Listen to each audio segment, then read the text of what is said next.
কয়েকদিন ধরেই আমাদের ঝাড়গ্রামের শিব মন্দিরের সামনে প্রচুর কালান ছাতু বিক্রি হচ্ছে, কিন্তু দাম বলছে ১,০০০-১,২০০ টাকা কিলো, যেটা আমার মতো গরিবের পক্ষে কিনা সম্ভব ছিল না।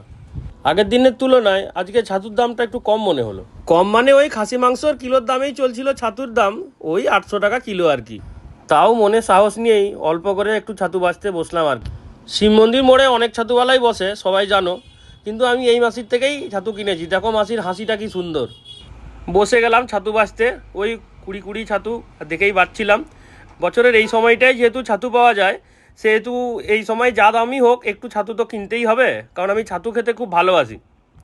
এখানে ভিডিও করছিলাম বলে মাসি বলছে এটা তোমরা সংবাদ মাধ্যমে দিয়ে দিবে, তাই মাসি খুব লজ্জা পাচ্ছিল। ভিডিও ছাতুর যা দাম, এইটুকুই ছাতু কিনতে পেরেছি আজকে। আমি যেহেতু জঙ্গলমহলের বাসিন্দা, সেহেতু আমার ছোটোবেলা থেকেই ছাতুটা খেতে খুবই পছন্দ। আমার মতো এই কালান ছাতু খেতে কে কে ভালোবাসো কমেন্টে জানিও, আর আমার ভিডিওটা ভালো লাগলে শেয়ার করে দিও।